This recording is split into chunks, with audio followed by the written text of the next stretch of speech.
다음 이제 췌장액의 분비를 이제 알아보도록 하겠습니다. 이제 췌장은 내분비선과 외분비선을 다 갖고 있는 그런 장기가 되겠습니다. 그래서 내분비선으로서는 인슐린이나 글루카곤, 주로 대사와 관련된 이런 호르몬을 분비하고, 또 외분비선으로서는 아주 다양한 종류의 소화효소를 분비하고 있습니다.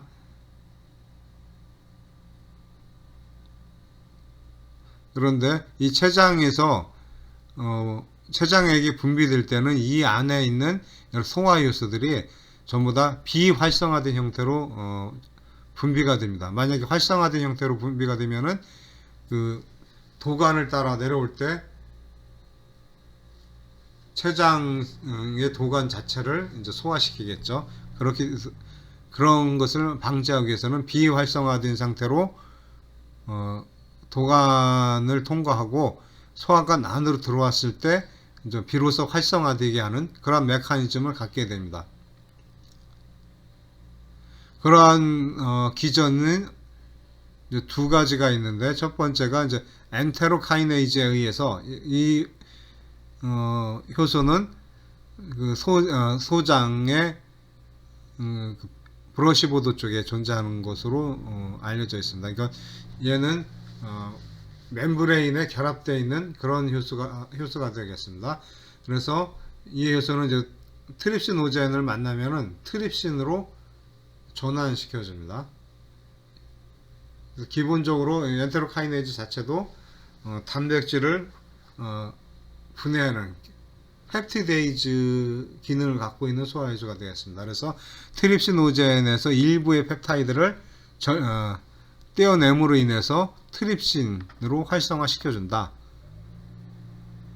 하는 것이 이제 설명이 되어 있고, 그 다음에는 이렇게 해서 만들어진 트립신이, 이 트립신 자체도 이제 펩타이드를 분해하는 그런 기능을 갖고 그런 소화효소입니다. 그래서 다른 단백질 분해 요소를 역시 그러니까 일부 펩타이드를 제거함으로써 활성화시켜주는 그런 역할을 한다. 그래서 활성화 단계는 두 단계가 있다고 말할 수 있겠습니다. 그래서 그러니까 췌장에 있는 소화효소가 12장 안으로 들어오게 되면은 이 12장에 있는 브러시보드 멤브레인에 결합되어 있는 엔테로카이네이즈라고 하는 효소에 의해서 트립시노젠을 트립신으로 전환시켜주고, 이렇게 만들어진 트립신은 또 다른 단백질 분해 효소를 활성화시켜준다 하는 것이 이제 이 효소 활성화가 되는 기전이 되겠습니다. 그리고 비활성화된 형태의 소화효소를 보통 자이모겐이라고 얘기를 합니다. 그래서 자이모겐이 활성화돼서 액티브 엔자임이 된다 하는 것이 이제 설명이 되어 있는데, 여기서 보면 트립시노젠은 그림에서는 좀 잘못되어 있네요. 트립시노젠은 트립신으로 전환이 되고, 카이모트립시노젠은 카이모트립신.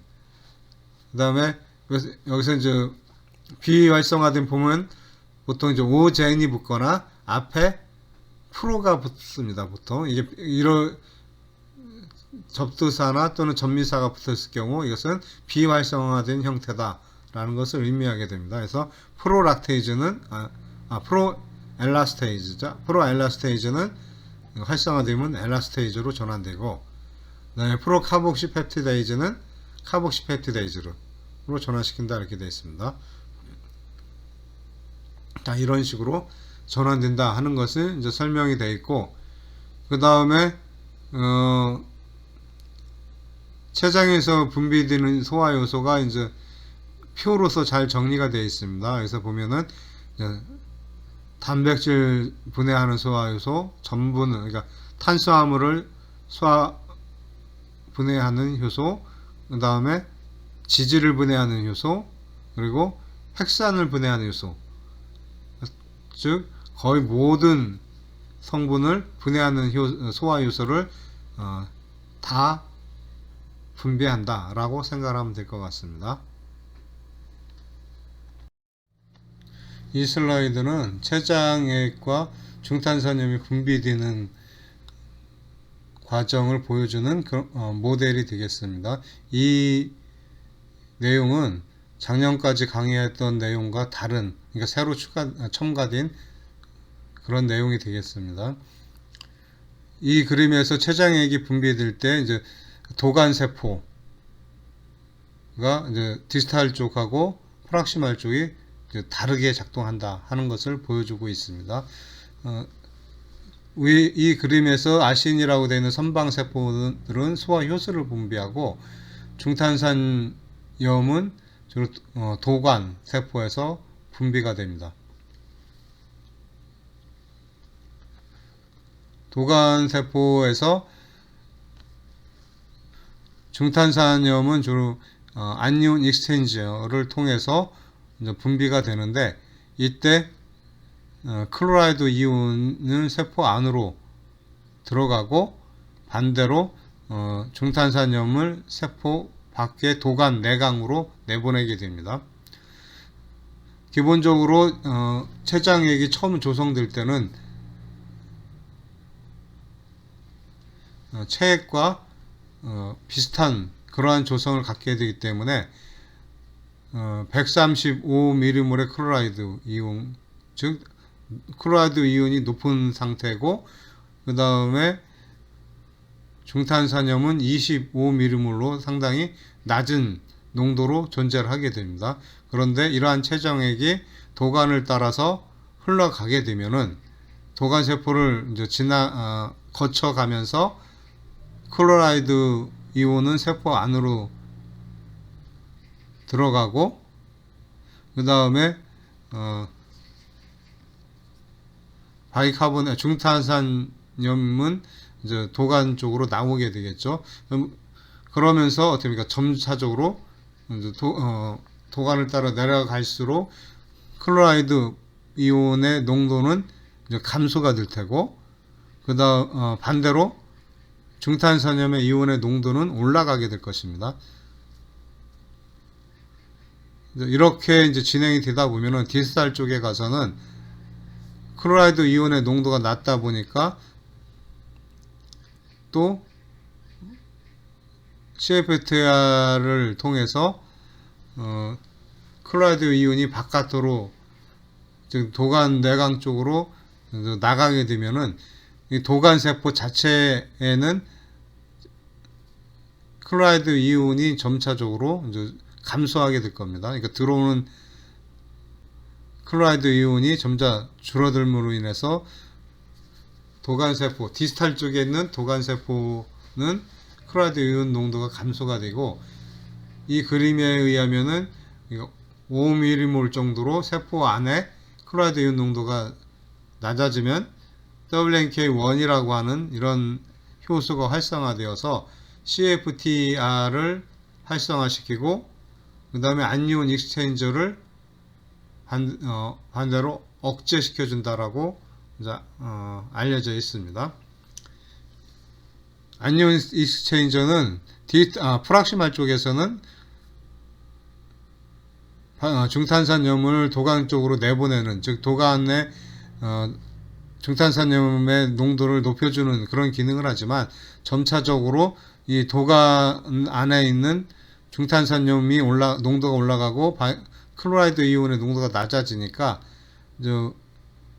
반대로 작동이 되어서 클로라이드를 내보내고 중탄산염은 세포 안으로 재흡수하는 이러한 기전으로 작동할 수가 있습니다. 그렇기 때문에 이것을 WNK1이 이제 차단해 주는 것이 되겠고, 그 다음에 CFTR이 활성화되면은 프락시말 쪽에서는 클로라이드 이온만 통과하던 것이 이것이 변형이 되어서 중탄산염을 주로 통과시켜 주게 됩니다. 그래서 디스탈 쪽에서 중탄산염의 농도가 높고 클로라이드 이온이 낮은 이런 상황에서도 지속적으로 중탄산염을 도관세포의 내강, 그러니까 도관의 내강이죠. 도관세포의 내강이 아니라 도관의 내강 쪽으로 내보내게 되어서 지속적으로 도관 안에 중탄산염 이온 농도는 계속 올라가고 클로라이드는 이제 계속 감소되게 만들어줍니다. 그래서 최종적으로 췌장액에서 중탄산염은 140mmol까지 올라갈 수 있게 됩니다. 그런데 여기서 CFTR이라는 것은 시스트 파이브로시스 트랜스멤브레인 컨덕턴스 레귤레이터라는 것의 약자인데 이 통로는 백인들의 아주 치명적인 유전 질환인 시스틱 파이브로시스 낭포성 섬유증과 관련된 통로로서 이제 발견된 이거 관련된 통로로 이제 발견이 됐습니다. 그런데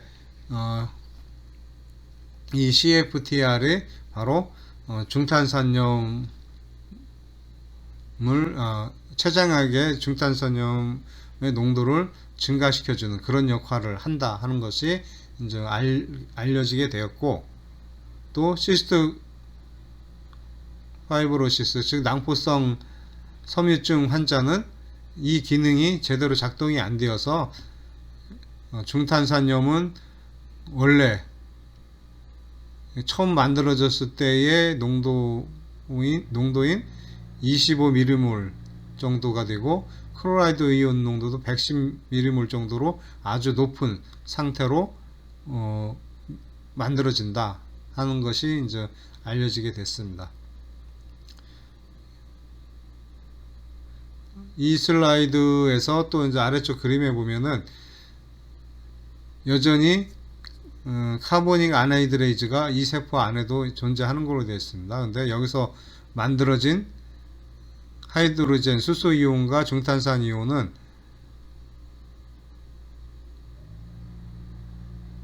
세포 밖으로 이제 양쪽 에피칼이나 메소레테라 양쪽으로 수소 이온은 이제 내보내서 지속적으로 농도가 낮아지고, 그리고 중탄산 이온은 내강 쪽으로만 이런 과정에서 만들어진 중탄산 이온은 지속적으로 내강 쪽으로만 나간다 하는 것을 이제 보여주는 그런 그림이 되겠습니다. 이건 덕트셀을 좀 더 일반화시켜준 그런 그림이 되겠습니다. 이 슬라이드에서 CFTR이라고 하는 이러한 통로의 작용에 의해서 췌장액에 중탄산염의 농도가 이제 증가된다 하는 것하고, 디스탈 쪽하고 프락시말 쪽의 도간세포에서 분비하는, 그러니까 중탄산염을 도간 안쪽으로, 도간의 내강 쪽으로 분비하는 기전이 다르게 나타난다 하는 것을 이제 알고 있으면 되겠습니다.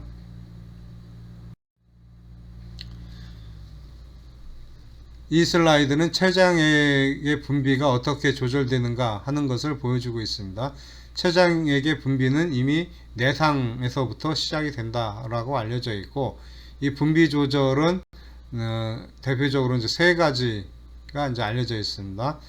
이제 첫 번째로 나와 있는 게 시크리틴이라고 하는 위장관 호르몬이 되겠습니다. 이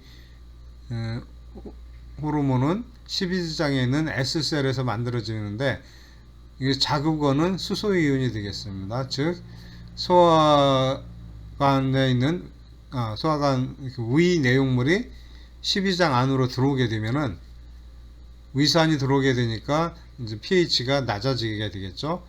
그러면 그것을 감지해서 시크리틴이 분비가 된다 하는 것이 되겠고, 이렇게 시크리틴이 분비가 되면은 췌장의 도간세포를 자극시켜서 중탄산염의 농도가 높고 소화효소 농도는 낮은, 그러니까 다량의 췌장액을 분비시켜준다고 이제 알려졌습니다. 한편 CCK라고 하는 또 다른 위장관 호르몬인데, 이 호르몬은 I셀에서 만들어지면서 역시 12장 쪽에 있습니다. 그런데 이 I셀은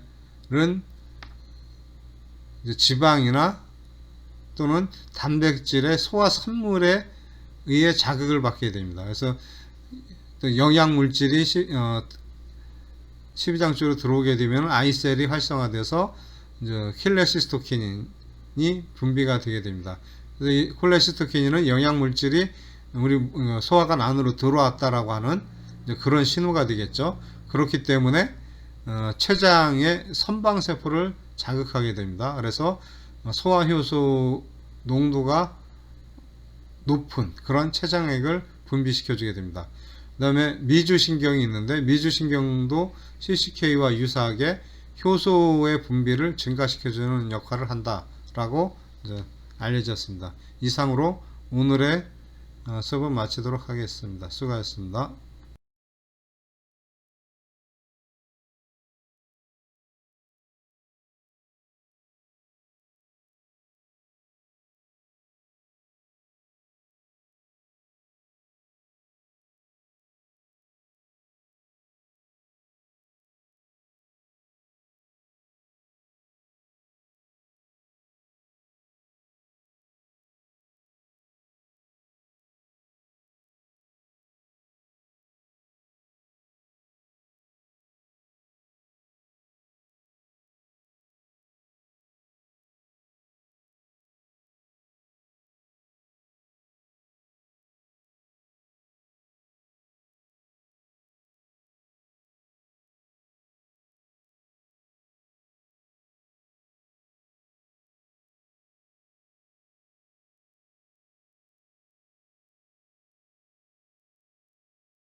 이 슬라이드에서는 담즙의 분비와 관련된 설명을 하고자 하는데, 담즙은 간에서 만들어지기 때문에 간의 구조와 기능에 대해서 먼저 알아보도록 하겠습니다. 간은 체중의 2%를 차지하고 있고 심박 출량의 25%에 해당하는 혈액량을 공급받고 있습니다. 그만큼 상당히 중요한 역할을 하는 기관이다 라고 생각할 수 있겠습니다. 그리고 다른 기관과는 다르게 동맥과 정맥을 통해서 동시에 혈액을 공급받고 있습니다. 소화관을 통해 들어온 물질들은 1차적으로 간을 거친 다음에 전신순환을 하게 되는데, 정맥혈은 산소의 양이 적기 때문에 간세포에 충분한 산소를 공급해 주기 위해서 간문맥과는 별도로 간동맥이 공급이 되고 있습니다. 간의 모양은 일반적으로 센트럴 베인을 중심으로 육각형의 구조를 하고 있다 하는 이런 모양으로 이제 많이 설명을 하고 있습니다. 그리고 그 육각형의 꼭지점에 해당하는 부위에 혈관하고 담관이 분포하고 있는 것을 이제 오른쪽 그림에서 보면 확인할 수가 있습니다. 이때 이제 혈관의 분포를 먼저 보면은 동맥과 정맥이 같이 이제 간으로 들어가죠. 그런 다음에 동맥 모세혈관과 정맥 모세혈관이 그 중앙에 있는 센트럴 베인을 향해서 이제 흘러가는데, 중간에 이제 같이 만나서 센트럴 베인으로.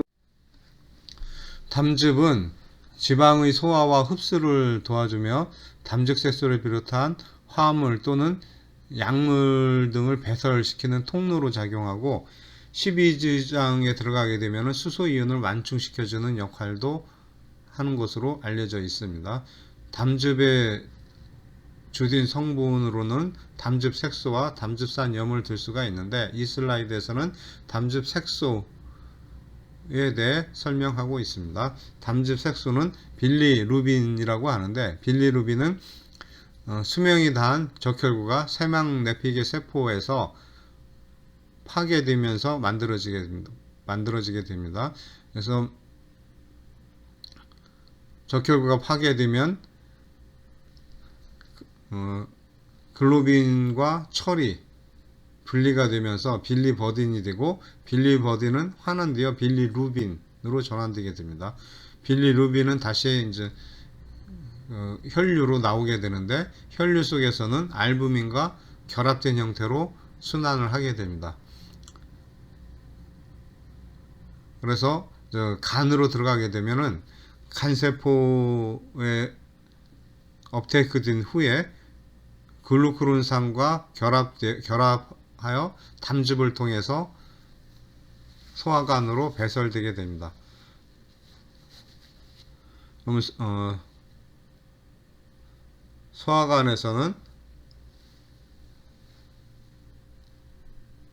세균들의 활동에 의해서 유로빌리노젠으로 전환되게 됩니다. 유로빌리노젠 중에 일부는 제흡수가 되고 일부는 그대로 소화관에 남게 되는데, 소화관에 남은 빌리노젠은 다시 스토코빌리노젠으로 전환된 후 산화되어 스토코빌린이 되는데, 이 스토코빌린이 변의 색을 결정하는 성분이라고 할 수 있겠습니다. 그리고 흡수된 유로빌리노젠은 95%는 간에서 다시 담즙을 통해서 배설이 되고, 5% 정도가 신장을 통해서 배설이 되게 됩니다.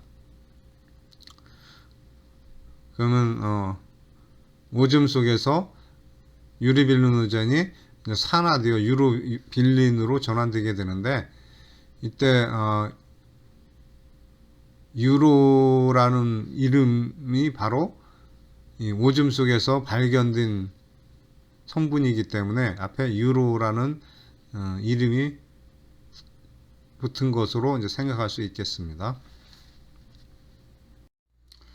담즙산염에는 콜릭 액시드와 케노디옥시콜릭 액시드가 있으며, 이들은 간세포에서 콜레스테롤로부터 만들어지게 됩니다.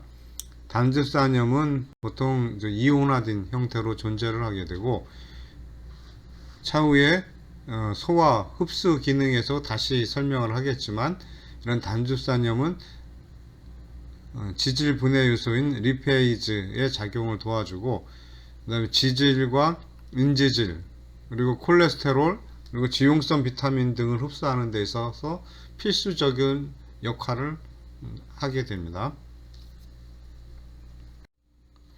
간에서 만들어진 담즙은 담낭에 도달해서 저장되는데, 이 부위에서 수분 등이 흡수되어 농축이 일어나기도 한다고 알려져 있습니다. 이건 동물에 따라 좀 다르게 나타나는데, 사람과 개, 고양이, 오리, 닭, 생쥐 등은 담낭의 농축 능력이 아주 크다고 알려져 있고, 반면에 소와 돼지는 농축 능력이 작다고 알려져 있습니다.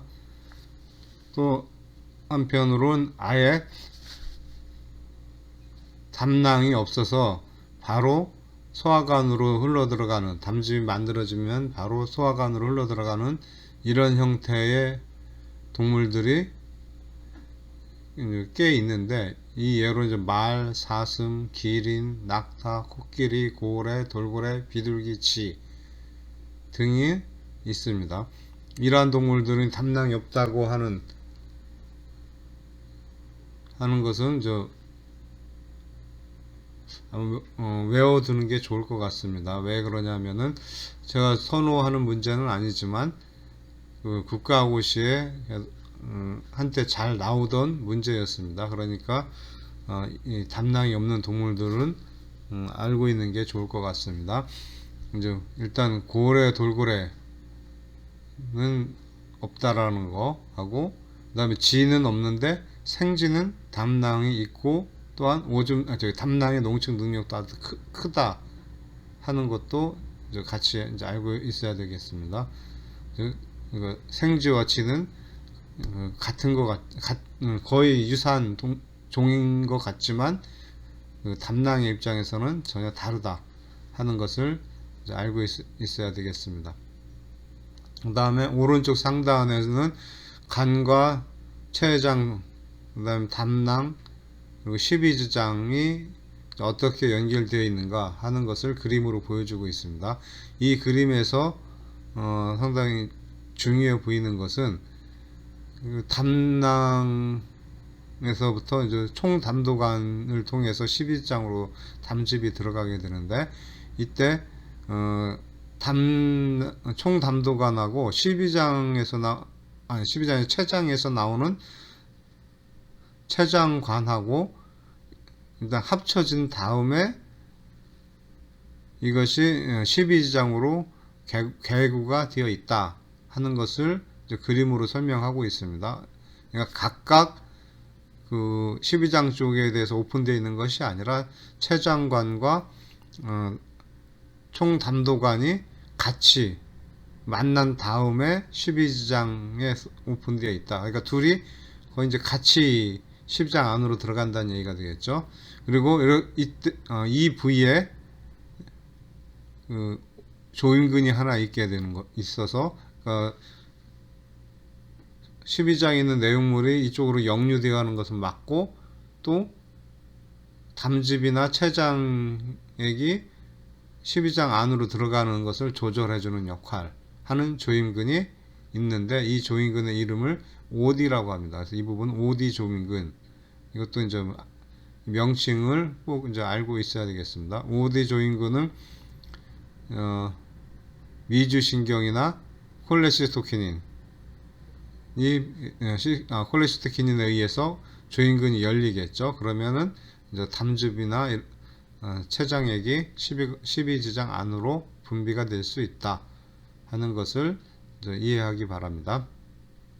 그 다음에 엔테로헤파틱 사이클, 장간 순환에 대해서 나오고 있는데, 90% 이상의 담즙산염은 회장에서 재흡수가 일어난다고 합니다. 그래서 간으로 이동한 후에 다시 또 분비가 되는 이런 과정을 거치게 되는데, 이렇게 되면 하루에 한 6, 8회 정도 순환이 일어난다, 이렇게 설명을 하고 있습니다. 그럼 이런 장간 순환에 의해서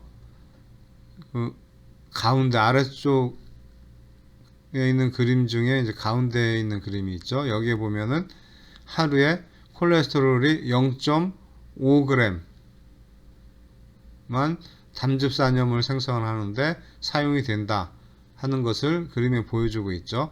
따라서 이렇게 장간순환을 통해서 계속 담즙산염을 재활용을 하게 되니까 그만큼 그 자원과 에너지를 아낄 수 있다 하는 것을 설명해주는 그림이 되겠습니다. 그 다음 담즙 분비의 조절을 이제 알아보면은 담즙의 분비를 증가시켜주는 그런 약물을 이담제, 오줌의 양을 증가시켜주는 그런 약물을 갖다가 이뇨제라고 하듯이 담즙의 분비를 증가시켜주는 약물을 이담제라고 부르기도 합니다. 근데 좀 더 쉽게 담즙 분비 촉진제, 이런 식으로도 근래에서는 많이 부르고 있습니다.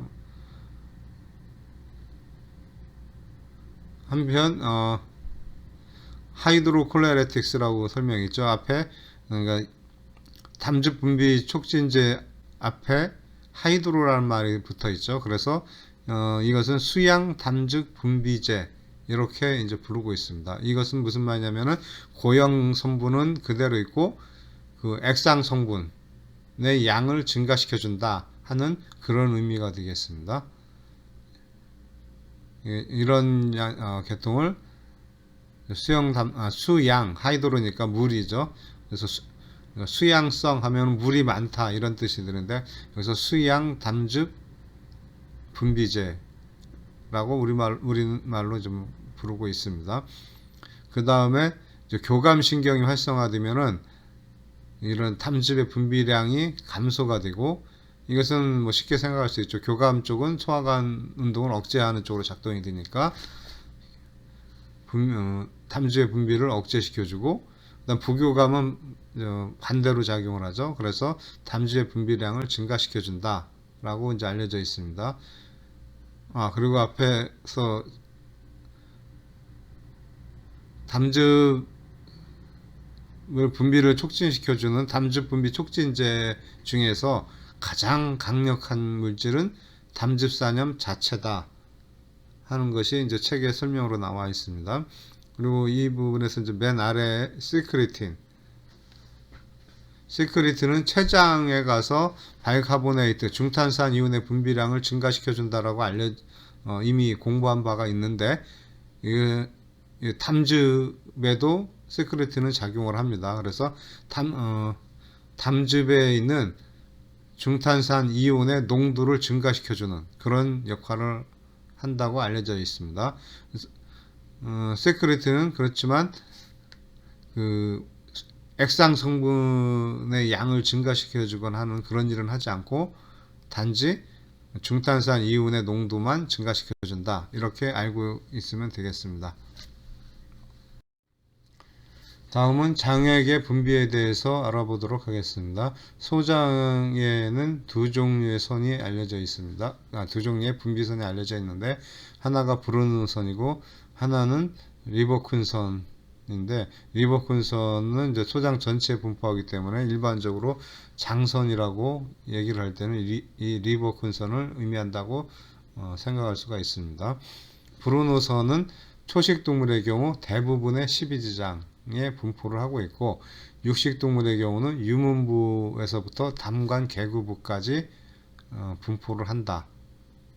그리고 알카리성 점액을 분비하기 때문에 바로 이제 12지장 벽을 보호해주는 역할을 한다고 생각할 수 있습니다. 즉, 의 내용물이 12장 안으로 들어오게 되면은 그 내용물에 섞여 있는 의산이 12장 벽을 공격을 하게 될 텐데, 이때 이제 그 벽 부위에 이런 알카리성의 점액이 이제 분포가 됨으로 인해서 그 12장 벽을 보호해주는 그런 역할을 한다고 이제 이해하면 되겠고요. 그 다음에 이제 장선의 경우는 소장 전체에 분포하고 있으며 점액과 아울러 중탄산 이온을 분비하는 것으로 알려져 있습니다. 그리고 소화 효소가 브러시보드 멤브레인에 붙어서 존재를 한다라고 알려져 있습니다. 그래서 그리고 이제 초식동물과 잡식동물의 소장 하부에서는 알칼리성 장액을 분비한다. 그래서 미생물에 의한 소화에 도움을 준다, 이렇게 되어 있는데, 알칼리성의 장액을 분비하면 이것은 말단에서 분비를 하면 그대로 대장으로 넘어가겠죠. 그래서 대장에는 미생물에 의한 소화가 많이 일어나고 있으니까 바로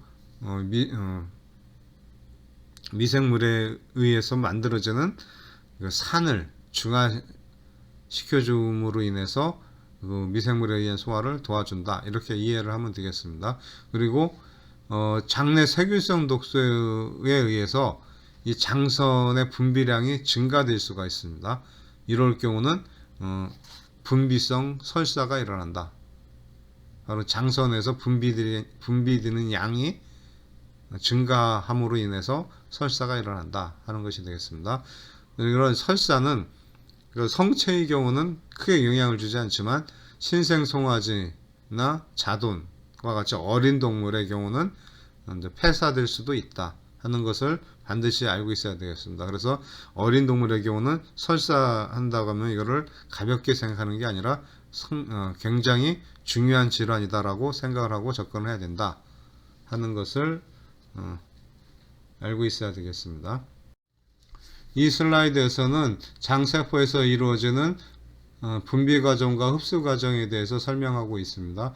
왼쪽 상단에 있는 그림을 보면은 소화관 내강 쪽을 향해 있는 육모를 보여주고 있습니다. 근데 이 육모 맨 바깥측, 즉 소화관 내용물과 접촉하고 있는 이 세포층을 보여주고 있는데, 이 세포층을 이제 상피세포라고 얘기합니다. 이 상피세포를 다시 또 크게 두 개의 그룹으로 이제 구분을 하고 있는데, 그 육모 쪽에 분포하는 상피세포를 육모 상피세포, 빌릭 에피셀룸이라고 얘기를 하고, 그 다음에 각 육모와 육모 사이에 안쪽 깊숙이 좀 이렇게 파여 있는 이런 부분이 있습니다. 이런 부분을 와라고 하고, 영어로는 이제 크립트라고 합니다. 그래서 이 부위에 있는 상피세포를 음화 상피세포라고 부르게 됩니다. 이 두 영역에 있는 상피세포들은 서로 하는 기능이 다르게 되는데, 바로 육모 상피세포에서는 흡수를 담당하고 있고, 음화 상피세포에서는 분비를 하는 그런 기능이 있습니다. 이러한 기능이 어떻게 이루어지는가 하는 것을 오른쪽 그림에 이제 설명되어 있습니다. 여기서 보면은 오른쪽 그림에서 위쪽에 있는 설명은 육미상피세포에서 일어나는 그런 이동에 대해 설명을 하고 있고, 아래쪽에 있는 세포는 음화상피세포가 되겠습니다. 그래서 음화상피세포에서 어떻게 물질의 이동이 일어나는가 하는 것을 보여주고 있습니다. 먼저 그리고 왼쪽이 소화관 내강 쪽이 되겠고, 즉 브러쉬보더 솔변연 쪽이 되겠죠. 그리고 오른쪽이 이제 혈장 쪽이 되겠습니다. 여기서 보면은 그 솔변연에 분포하는 단백질의 종류가 이제 서로 다르게 나타나고 있는데, 위에 그 육모상피세포를 보면은 이 솔변연에 소디움 클로라이드 코트랜스포터가 존재하는 것을 알 수가 있습니다. 바로 이 소디움 클로라이드 코트랜스포터에 의해서 소화관 안에 있는 소디움과 클로라이드를 상피세포 안으로 흡수를 하게 됩니다. 이렇게 흡수된 상피세포는 또 이제 소디움 펌프를 통해서 혈장 쪽으로 이제 이동이 되겠죠. 그래서 결과적으로 소화관 내강에 있는 소디움 클로라이드를 흡수하는 그런 역할을 하게 됩니다. 반면에 아래에 있는 음화 상피세포에서 보면은 소디움 클로라이드 코트랜스포터가 솔변연이 아니라 베이소레트리알 쪽에 존재를 하죠. 그리고 여기서 소디움 클로라이드 코트랜스포터가 육모 상피세포보다는 좀 더 효율적인 그러한 단백질이 이제 분포하는 것으로 그림이 나와 있습니다. 왜냐면 두 개씩 운반되는 걸로 좀 나와 있네요. 그러다 보니까 어떻게 됩니까? 우리 몸 혈장 쪽에 있는 소디움 클로라이드가 이쪽 음화 상피세포 안으로 들어오게 되고, 그럼 음화 상피세포 안에 있던 클로라이드가 어떻게 소화관 내강 쪽으로 이제 이동하게 돼서 결과적으로 클로라이드를 소화관 내강 쪽으로 분비하는 그런 역할을 하게 됩니다. 근데 클로라이드가 이제 이동이 되니까 전기적 중성을 유지하기 위해서 소디움도 이제 이동하게 되는데, 이때 소디움은 세포 간극을 통해서 이동이 된다고 이제 나오고 있습니다. 그래서 음화 상피세포에서는 소디움과 클로라이드가 이제 내강 쪽으로, 소화관 내강 쪽으로 분비가 되고, 또 이렇게 되면은 소화관 내강 쪽에 전해질이 많아지니까 이런 삼투 물질 농도 차이에 의해서 물도 수분도 내강 쪽으로 이동이 될 겁니다. 그래서 NaCl과 물이 내강 쪽으로 분비되는 그러한 결과를 가져오게 된다 하는 것을 그림을 통해서 알 수가 있게 되었습니다. 근데 만약에 클로라이드 통신과 같이 뭔가 분비를 자극시켜주는 그런 물질이 들어왔을 때는 어떤 일이 일어나느냐. 여기서 보면은 육모 상피세포에서는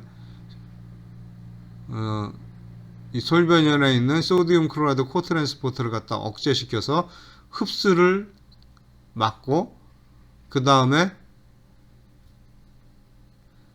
음화 상피 세포에서는 클로라이드를 소화관 내강 쪽으로 내보내는 이 부분을 갖다가 더 활성화시키게 됩니다. 그래서 흡수는 막고 분비는 증가시켜주는 그런 역할을 하게 되는 거죠. 그래서 결과적으로 그러니까 다량의 소디움 클로라이드와 그 다음에 물이 분비되는 그러한 결과를 가져오게 됩니다. 그래서 이제 설사가 유발이 되는 거죠. 다음 이제 장에서 이루어지는 분비와 흡수를 조절하는 그러한 기전에 대해서 이제 알아보도록 하겠습니다. 이제 크게 구분을 하면은 이제 신경성 조절과 호르몬에 의한 조절로 구분할 수가 있는데, 신경성 조절을 보면은 교감 신경에 의해서는 흡수가 증가되고 부교감 신경이 활성화되면은 분비가 증가된다 하는 설명이 있습니다. 그리고 이제 호르몬에 의한 조절에서는 위장관 호르몬에 의해서 분비가 촉진된다고 이제 설명이 되어 있는데, 이 경우 양리적 농도에서 이러한 일이 일어난다고 설명이 되어 있습니다. 양리적 농도라는 말은 생리적 농도란 말하고 좀 다른 표현이 되겠습니다. 생리적 농도라는 것은 우리 몸 안에서 정상적으로 존재하는 농도 범위를 의미하는 거고, 양리적 농도라는 것은, 약이라는 것은 우리가 외부에서 많은 양을 섭취하게 되는 거죠. 그래서 정상적인 농도보다 훨씬 많은 농도일 때를 의미하게 됩니다. 따라서 정상적인 농도에서는 위장관 호르몬이 별다른 영향을, 이 장에서는 별다른 영향을 주지 않는다라고 생각하면 될 것 같습니다. 반면에 이제 체성 호르몬은 흡수를 증진시킨다, 이렇게 이제 설명이 되어 있는데, 그 예로 레닌 안지오텐신계가 설명이 되어 있습니다. 이제 세포 외액에 소디움 클로라이드의 농도가 낮으면은, 그러면 이것을 신장 세뇨관에서 감지를 해서 레닌이 분비가 됩니다. 그럼 레닌은 안지오텐신 1을 안지오텐신 2로 전환시키게 되고, 안지오텐신 2는 부신 비질에 가서 알도스테론을 분비하게 만듭니다. 그러면 이 알도스테론은 결장에 가서 소디움과 클로라이드를 같이 이제 흡수를 증가시켜 주게 됩니다. 즉, 오른쪽 그림에서 보면은 육모상피 세포에서 소디움 클로라이드 코트랜스포터를 이제 활성화시킨다라고 이제 생각을 할 수 있을 것 같습니다. 한편 이제 알도스테론은 이와 같이 우리 몸에서 삼투물질 농도가 낮을 때 결국 소디움 클로라이드 흡수를 증가시켜주는 그런 역할을 하는데, 이게 이제 결장에서 흡수도 증가시켜주지만 신장에서 2학기 때 여러분이 배우게 될 겁니다. 신장에서 소디움 클로라이드의 재흡수 기전을 또 이제 활성화시켜주는 그런 역할도 이제 수행하게 됩니다.